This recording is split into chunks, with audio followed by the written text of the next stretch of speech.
Welcome, willkommen, bienvenue to the other side with a hunter's guide.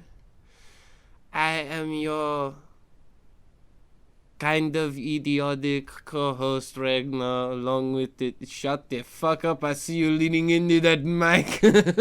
Kind of? Do you hear your voice right now? Fuck you, okay? I'm having fun. Are you? I see the tears.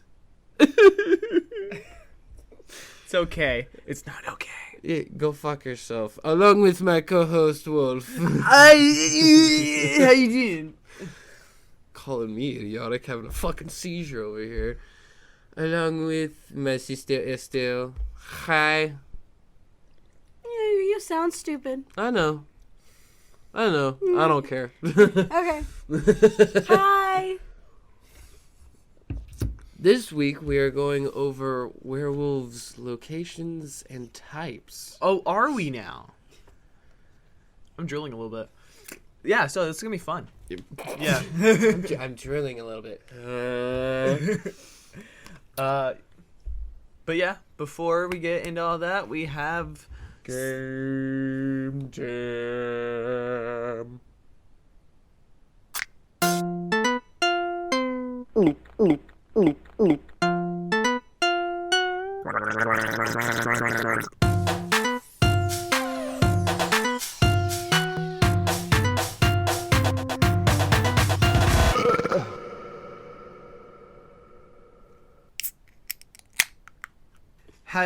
Do you sing in the car?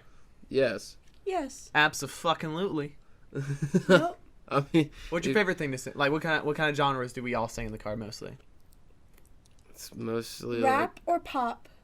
for me and you, it's like alternative shit. Alternative is a definitely go to. Yeah. I mean, that's normally what I go with. Yeah. Has anyone ever paid for a premium version of a dating app? No. No. Yes. I've never had luck on dating apps, so I don't see the worth in paying for it.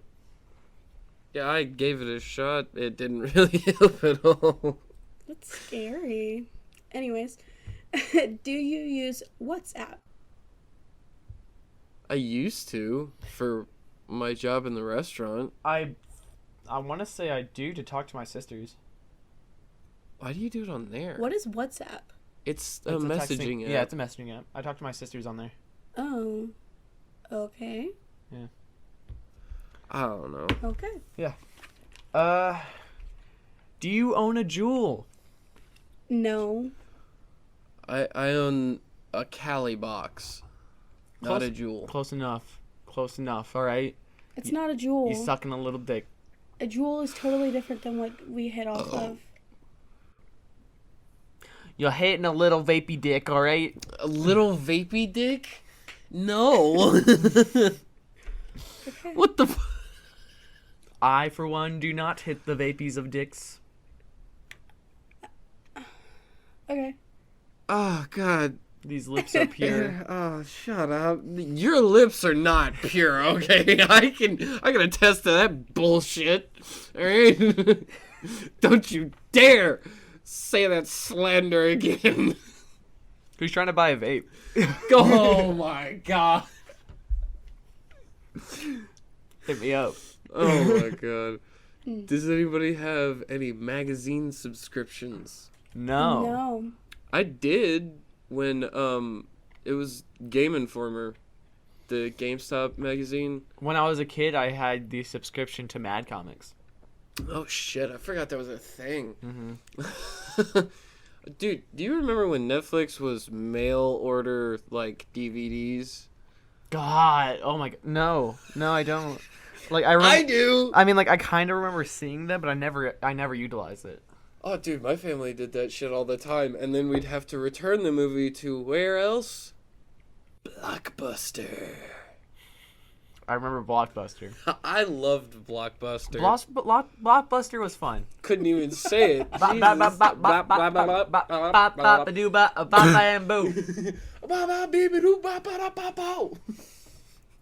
Okay. Have you ever played 7 Minutes in Heaven? Yes. I don't think I have. It's It says such these also count. Spin the bottle, strip poker, is suck and blow. Okay, I've done strip poker, spin the bottle, and 7 Minutes in Heaven. So I've done 3 different ones. But not suck and blow, huh? No, I don't even know what the fuck that is. It's this. Wait, you do this? Oh, no, I can't do it. I get the idea.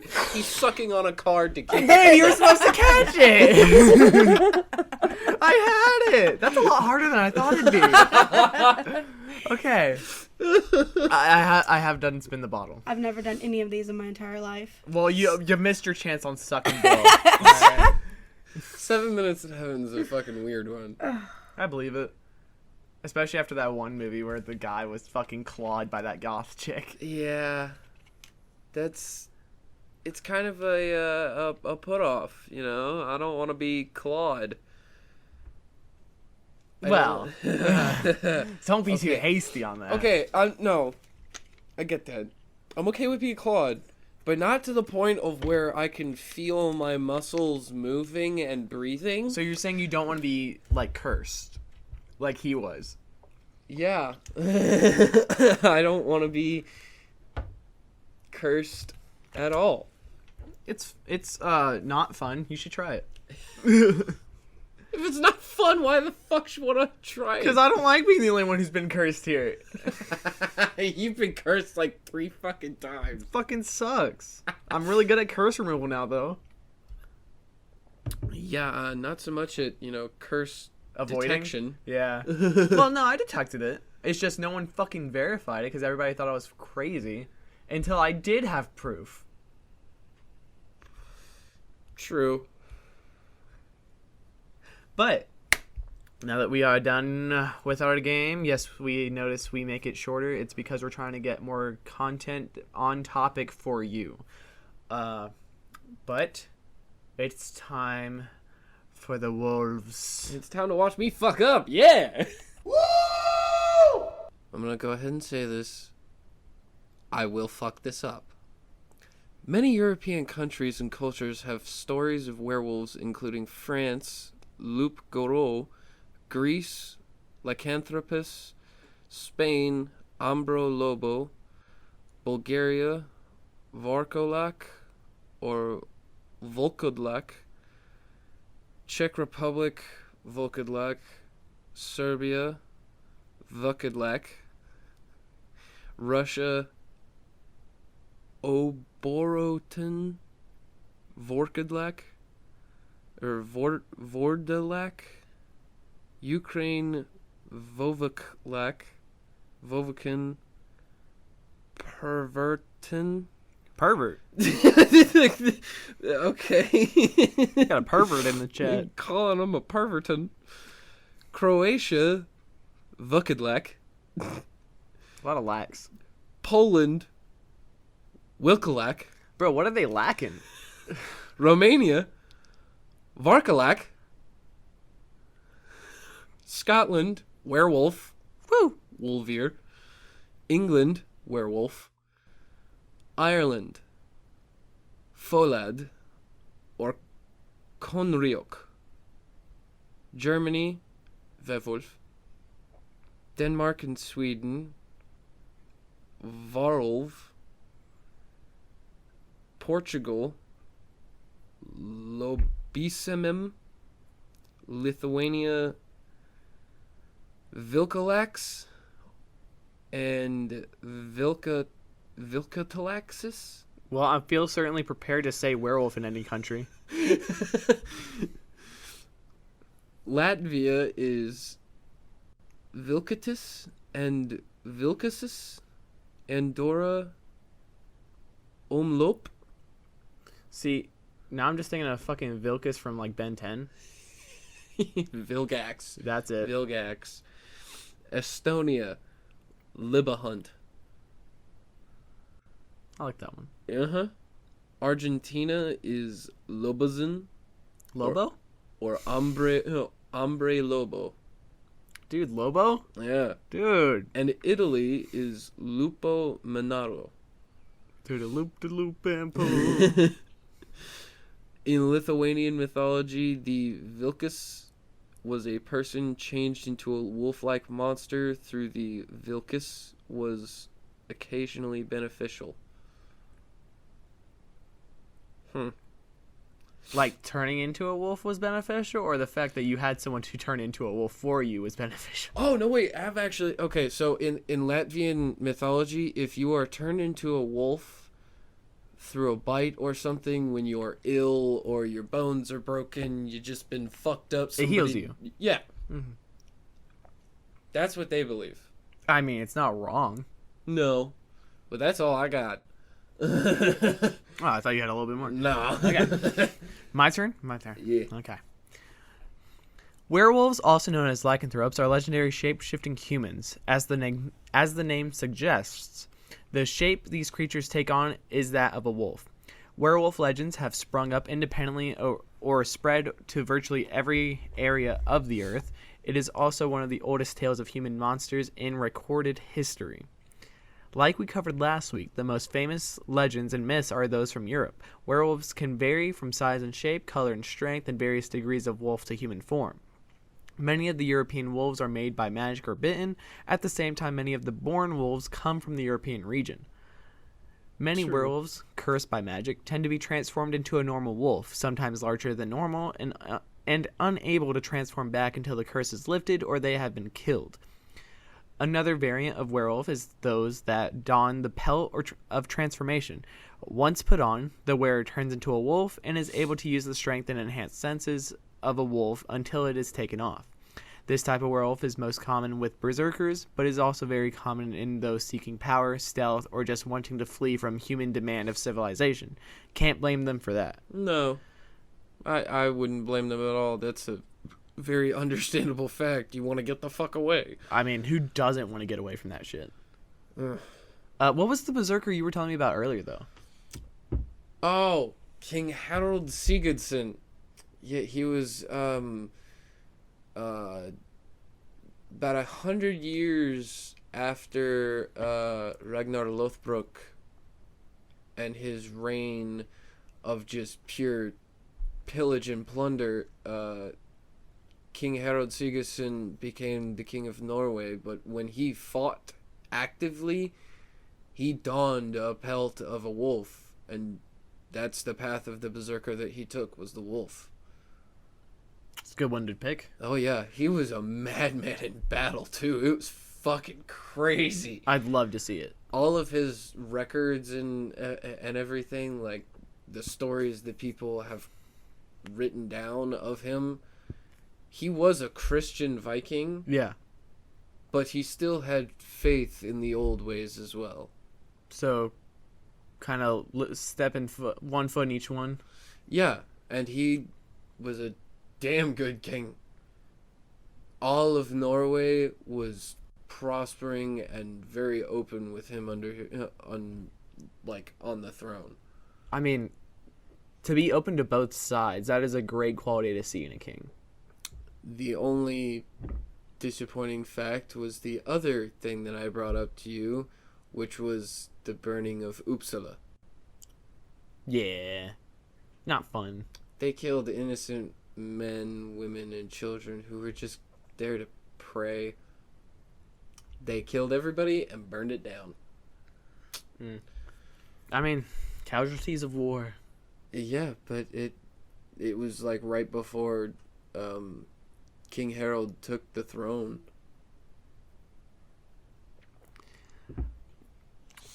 The Luisan or Lobizon is the South American werewolf.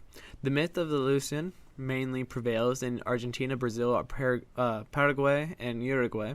It stems from the Portuguese belief that the seventh son of a family of all boys would turn into a Luisan on the night of a full moon, especially if it fell on a Friday. The myth is especially prevalent in Argentina. Even the Argentine president, Juan Domingo Perón, strongly believes in this myth. The origin of the Luisan legend is in Guarani mythology. The Guarani are the indigenous people of Paraguay, whose mythology stated that there were 7 monsters. Of the 7 monsters, the last one, known as Luisan, had a horrendous appearance, but had no apparent resemblance with the wolf at the time, and became known as the god of death. When Europeans colonized South America, Luisan's association with death began to wane over time. The Luisan myth eventually mixed with European werewolf legends. The Labizan morphed into a half-man and half-wolf. When Luisan turns, I'm not sure if it retains any of its human mentality.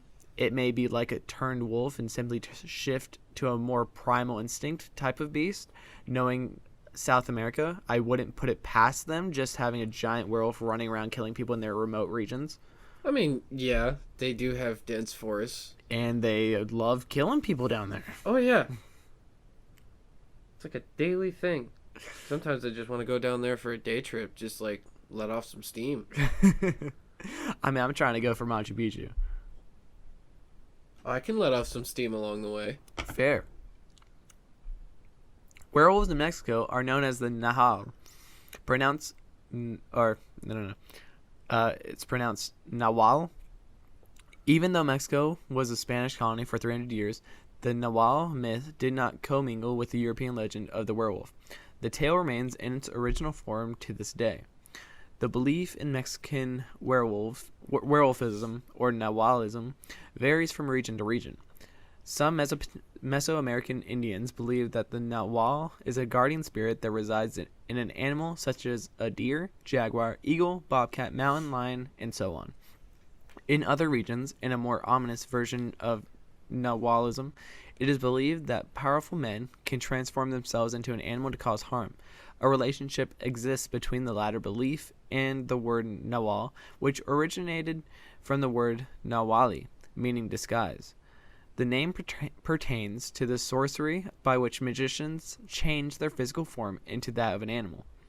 That sounds a lot similar to, the berserkers or the skinwalkers or the dog soldiers. Yeah. Like, come on. I mean, same thing, different locations, different names. Or the what was it? The werewolves from the Order. Oh yeah, that's a good show if you want to see how donning the pelts system work. Yeah. Except theirs is on off way more frequent.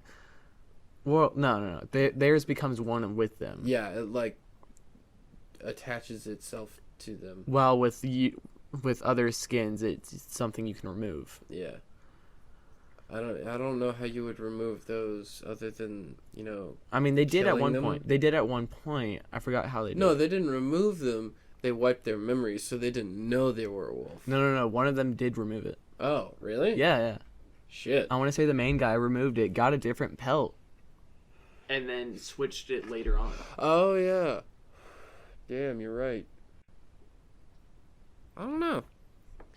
Perhaps no other country has played more of an influential role than the United States in creating and propagating the werewolf phenomena, especially in the 1980s and amongst the horror fans. Back then, the werewolf phenomena became the element of pop culture.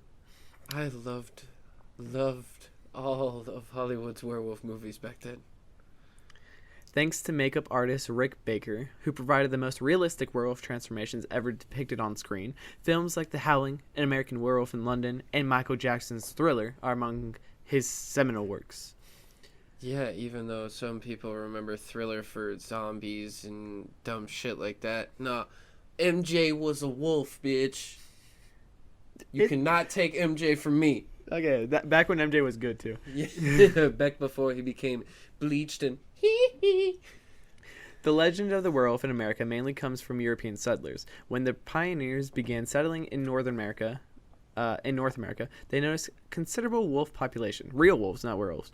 Yeah, I mean, even though they could be, natives hiding out in the woods because they were here before anybody came over on a boat. They didn't come over on a boat and go, oh, yes, this is mine now. When their legends mix with Native American werewolf legends, already in existence before the European arrivals, America created the werewolf myth we see today. The native werewolves were more associated with skinwalkers and Wendigo, people able to turn into other creatures by will or curse. Although the skinwalkers were feared just the same, they could turn into any creature they pleased. The Wendigo, on the other hand, became a disgustingly terrifying creature after being cursed for eating human flesh in a desperate attempt to survive starvation. Donner Party. Hello. Oh, God, that came out That weird. sounded weird as fuck. I know, but, dude, Donner Party, they're on the way across the U.S., you kind of expect some people aren't going to make that journey. Yeah, no, absolutely. But you don't expect somebody to resort to eating their whole family to survive. But, I mean, you know... You live, you learn. To each his own. I know they have more wolf-like myths, but we have not found them. Well, we've covered a few wolf-like creatures, like the wolveer, the Kusith. But not with the natives. True, we have not been able to find a we know it they have exists, but we don't. We don't have the fucking the resource. Yeah, we need a native here to really tell us it. Yeah, or just write it down. They don't do that. I know. Typically, the French werewolf, or loup-garou, has human reasoning within it. Hence, it attempts to free itself from the lycanthropic curse. It was placed under the curse by someone's witchcraft. Whereas the Wendigo, a werewolf-like creature in the Native American folklore, is characterized by malevolence and cannibalism. Yes, let me eat all of your delicious num-nums. Num-num-num-num-num-num-num-num.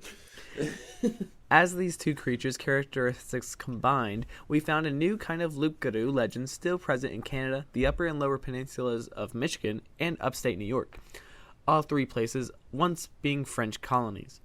Okay, by that definition, do you think a French werewolf... French werewolf, would they be more of a gourmet, like, sacre bleu, you smell like ass, I'm not going to eat you? Or do you think they're more like French Canadian, where they're just going to eat anything? The French eat snails, and they smell like ass. They eat frogs. They also eat ass. Do you know this for a fact? Oui, oui. Oui? Oh. A little bit of Normandy puss, yes. There is something else we should discuss regarding the American lycanthrope. The loup-garou and rougarou words rhyme with each other because rougarou is a variant of French loup-garou. The rougarou, most commonly described as a beyond-dwelling werewolf, appears in Louisiana folklore. The legend of the rougarou is common across French Louisiana, also once a French colony.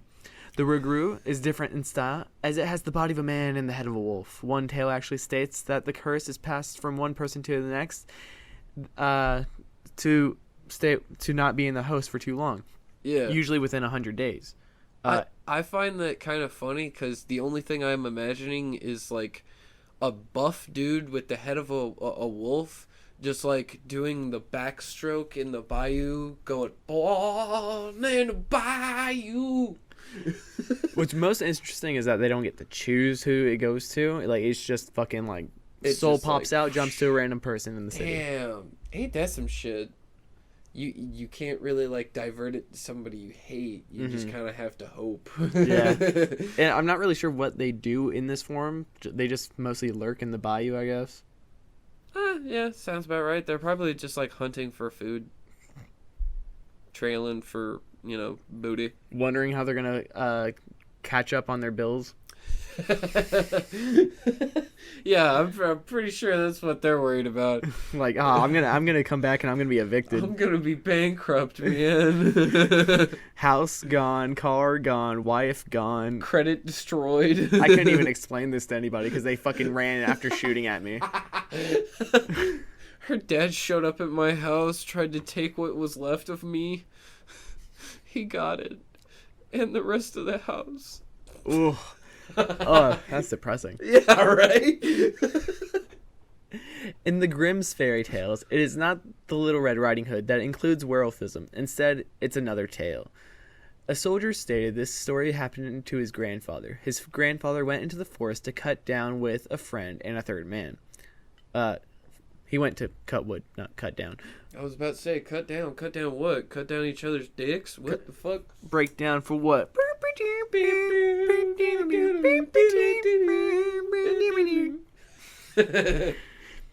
There was something strange about the third man, but the grandfather couldn't tell for sure what it was.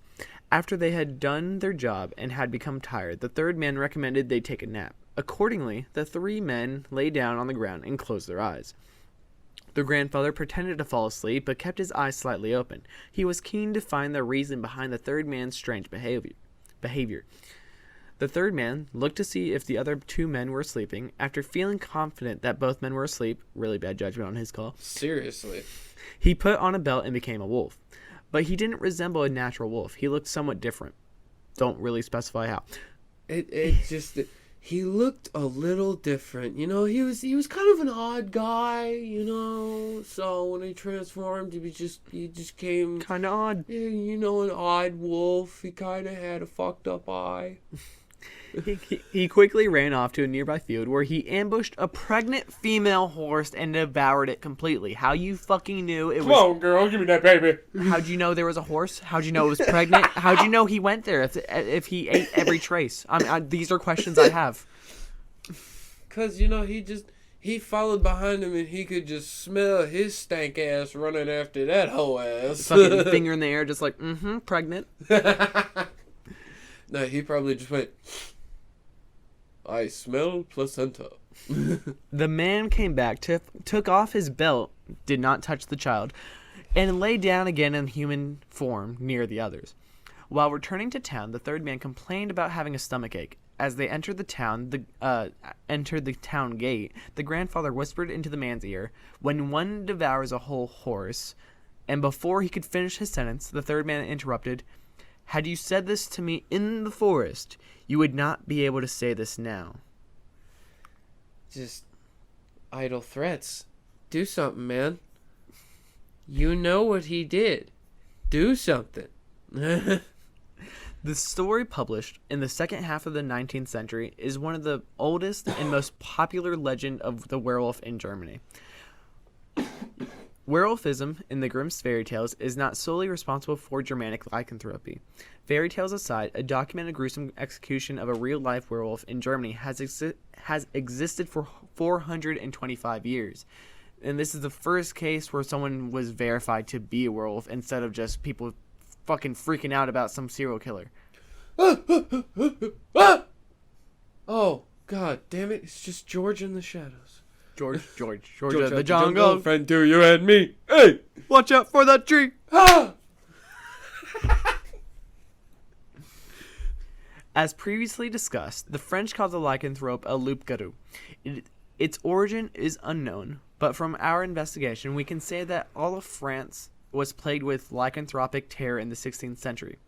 From the 16th century until the first quarter of the 17th century, the French killed more than 30,000 people for suspected werewolfism. You know how many actual wolves they killed? 3. Like 5. I mean, it was guaranteed to get 1 or 2. Yeah, but, I mean, these guys were getting killed by the hundreds by the wolves. Yeah. No. The humans were getting killed by the hundreds by the wolves. And then the thousands by the humans. Yeah. So it was just a mass slaughter on humans. And they only managed to get 5 actual wolves out of the entire humongous pack that was there. Although, as we discussed last week, one country did wipe out an entire pack. True. One country did, and one alone. In Ireland, a priest accompanied by a boy was traveling from Ulster to Meath. One night in the woods, a wolf approached the priest. As it came near, it began speaking of God. The priest became terrified and couldn't believe what he was seeing and hearing. The trembling priest asked the wolf what kind of creature was he that had the shape of a wolf but the words of a man. The wolf told the priest that there was only one other creature like him, and it was his wife. Oh, man got a wife. They were native people of Ussuri, cursed by a saint named Natlis for some ancient sin. The curse compelled the two Ussuri people, a man and a woman, to take the wolf form and remain in that for every 7 years. After that period, two new people would take their place, and the prior two would return to human form. The wolf told the priest that his wife was very sick and dying. He was there to seek the priest's help in his wife's absolution. After all, they are just ordinary human beings under the wolf's skin. Not creepy at all. Yeah, I mean, it's not like they chose this. No. So, or were born into it. In fact, it was a saint's fault. Yeah, they were just afflicted by somebody else's curse that's been passed down. Baffled and still terrified, the priest reluctantly followed the wolf. When they came near the ailing wolf, it thanked the priest for agreeing to administer the viaticum. Viaticum? Yeah. Is that like It's medicine? Is it Vatican cum? I mean, you gotta get it in, you gotta get it in. You gotta get it in, you gotta get it out. There's no getting it out. That's why the boy's there. I bet you they have like a whole little room in the back right next to where they vote on the Pope, and they just have like a bunch of little boys chained up, and all the cardinals take one. I'm gonna stop before this gets us killed. Bring it on. But sensing the hesitation in the priest, and to assure him he wouldn't commit blasphemy by giving the dying wolf viaticum, the male wolf peeled the skin of his ailing companion from the head down to the belly with his claw. Seeing a weak old woman underneath the hanging wolf's skin, the priest gave her the viaticum. Upon concluding the viaticum, the male wolf rolled the wolf skin back over his wife's body. The old woman returned to her wolf form. What is very unique about this story is that it was recorded as history instead of myth. It became indexed in the Topography Hibernica, which is pretty cool. I mean, bro, okay, yeah, that's dope as fuck. I want to go to where this history took place. Like, what part of Ireland was this? What church? Take me there. Interestingly, the vampire and the werewolf myth is closely related subject in Eastern European countries such as Romania, the Czech Republic, and the Slavic countries such as Serbia and Croatia. Now it's my turn for some weird names. Oh, have fun. Vukodlak, Slavic. Vilkodlak, Czech. Vilkoslak, Serbian. And Vikolakas, Greece, all refer to either a werewolf or a vampire. Etymologically, they all mean wolf's fur or wolf's hair. All these words originate from the Indo-European language. The werewolf and vampire myths developed simultaneously in these regions and share a strong linguistic kinship, even though in actuality they tend to be mortal enemies, avoiding any war through peace treaties. Am I wrong, though? Yeah, no. They're all pussies. I mean, in history, they've been on par with each other. Yeah, they have, but at some point, there's just an underlying tension between the two. I mean, they signed a peace treaty so that they wouldn't wipe anybody out and to make sure that they didn't destroy their food supply. Yeah. Even though our food supply has never been meat Human. sacks. Well, okay, ours have been meat sacks, just not ones who could talk. You sure about that? Shut up. Uh-huh. There aren't many werewolves found in Asia, Africa, Australia, Antarctica, or island nations. Asia and Africa have wolves. They just don't have much claim to the land. Yeah, no, Japan has a very, very small clan of wolves, and they're pretty sneaky. I'll give them that, because they focus in like heavily populated areas, but still, that's fucking intense. Yeah. Australia, I'm sure, has packs out in the deserts, but the wildlife there is a bit more extreme for most people, and unless they're in their wolf form majority of the time, the native creatures may kick their fucking ass. Yeah, no, I could definitely see, like, a few packs roaming wild in the outback. I mean, that's a lot of land they can utilize. Hell yeah. And not a lot of people go back there. But also because it's fucking deadly. I mean, hell, there's a lot of places in Norway, in Sweden, in Finland, Iceland, Greenland, where just nobody goes. So those areas are just mainly populated by wolves. Yeah. Wolves, bears, anything, man. It's crazy. Antarctica? There's nothing to hunt. Antarctica. Just listen to the fucking name. Why would anything willingly go there besides a fucking scientist collecting a paycheck? Well, I don't see any wolves being there unless it's like isolation. Yeah, unless they want to be away from everybody, or they're like secretly not a wolf, they're just a fucking polar bear. Dude, that'd be intense. Yeah. Islands tend to be too small for wolves to roam. As lush and natural the Hawaiian Islands are, even they are too small for them to really let loose. Yeah, Hawaiians have never had werewolves. And islands like Japan that are spacious are just so fucking populated. Oh yeah, but wolves are still there. Wolves are there.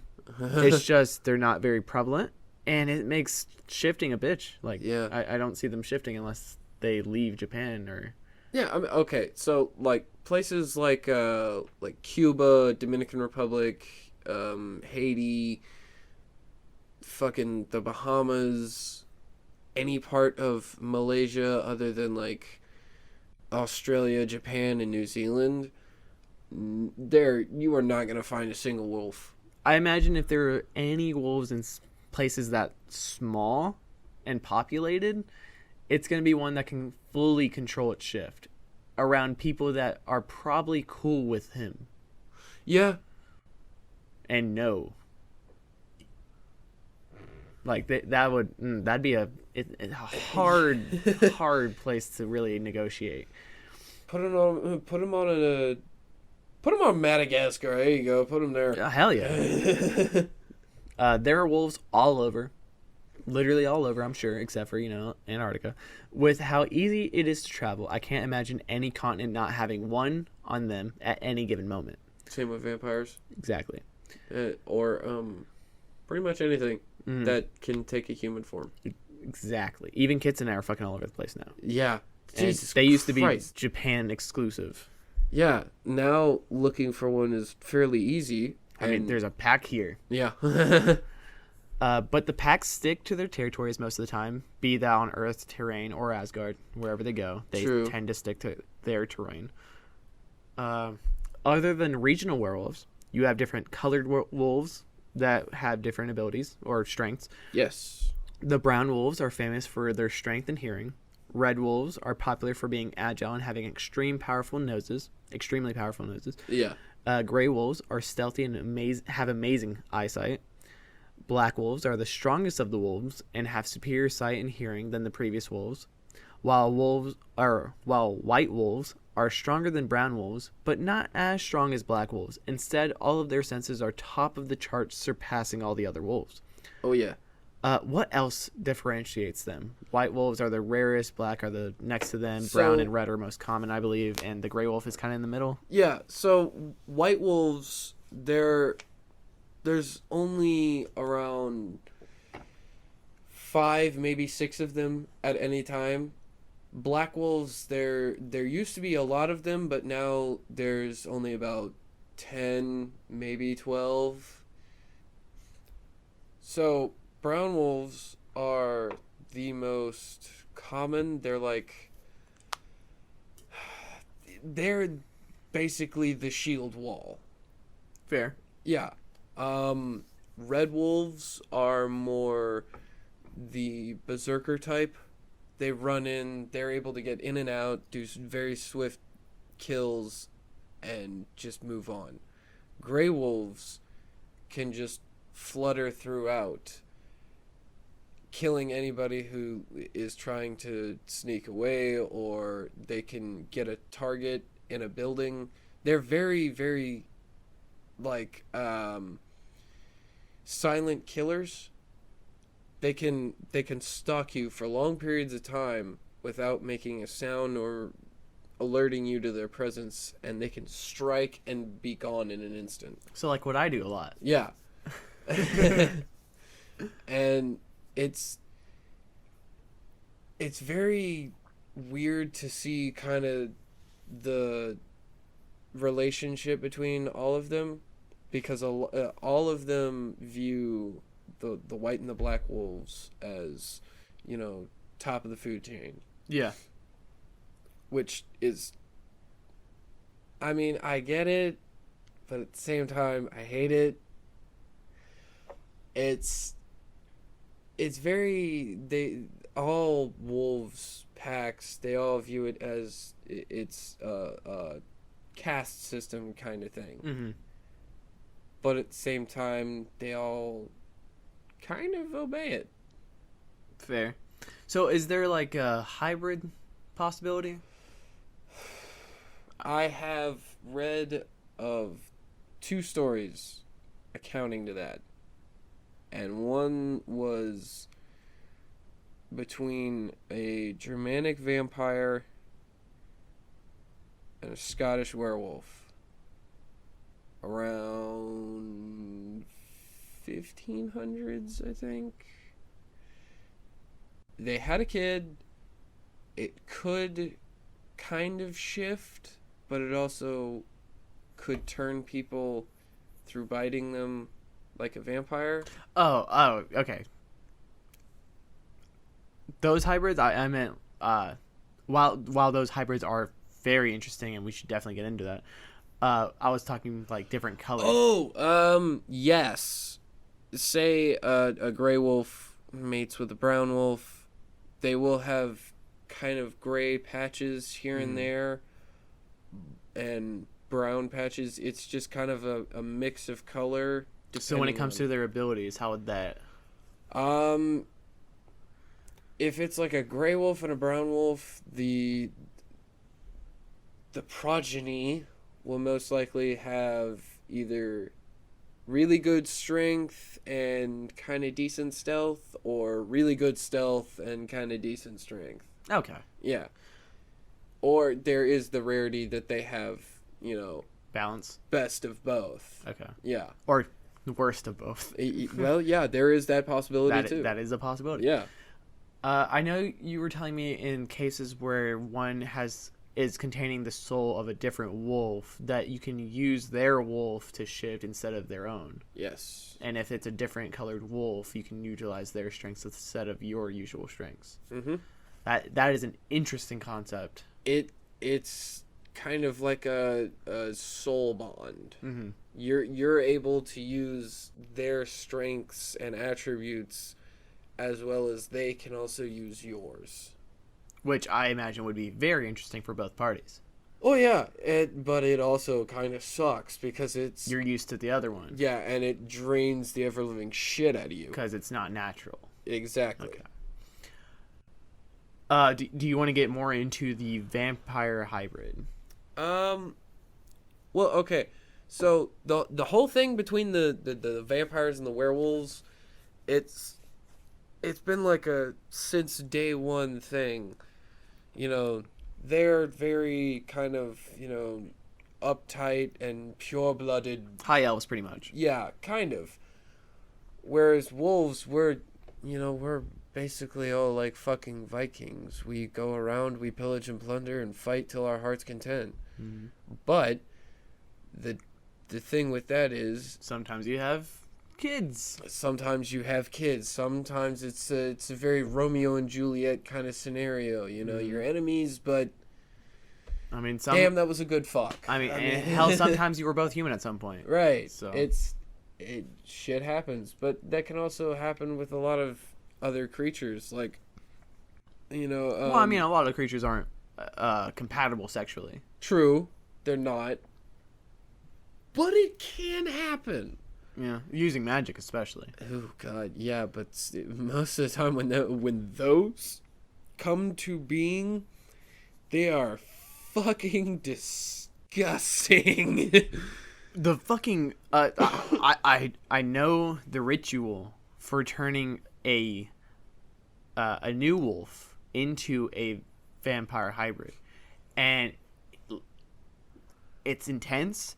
It's very high chance of death, and you need a sacrifice. Is it like a necromancy spell? No, because that would make sense because vampires are technically undead. It's more of a you have to first they have to be a wolf, Yeah.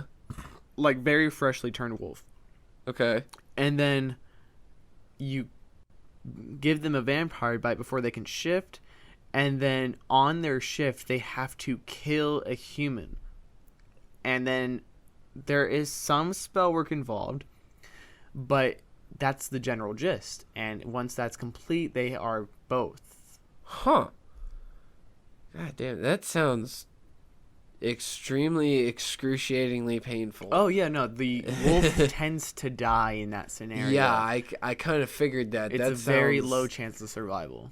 Oh, good But at the God. same time, the benefits are vast. Yeah. Because in that scenario, you don't get any of the downsides. True, you really don't, but it's... Oh, God. But natural ones are much more powerful, but those are much more difficult to create. Yeah, that's all. It's almost as difficult to create one as a was it a Nephilim? Oh God, yeah. Yeah. It's that one's basically a miracle. Absolutely. A Nephilim. Absolutely. But when it comes to like a werewolf vampire hybrid, that's even more of a rarity. Because there have probably been more Nephilims than there have hybrid werewolves and vampires. I can absolutely believe that. I 100%. feel like that's like a no contest. And fuck it, I'm pretty sure a hybrid can only be killed. Like, it won't die of old age at all. No, it won't. With a hybrid, since it doesn't really have the flaws of either, with a vampire and sunlight or with a werewolf and silver, the only real way to deal with one is Completely destroy the body. yeah, fire. You have to decapitate it, dismember it, burn it, all of it. And then even then, you sometimes still have the soul to deal with. Yeah, and that's an even more of a pain in the ass. With those, you really... the best way is to either exercise it or do like a warding spell for the dead. There's a Norse warding spell for that I know. I'm pretty sure at that point I would probably just call up hell and be like, "Yo, I got one for you." Hey man, you got a collecting those? I got a collection. What the fuck? The faces you made while saying it. Hey man, you know that tax man? I'm gonna need him over here. All right. I'm not really sure what else to add. Any other regions or types of werewolves that you know of? Doesn't have to be on Earth.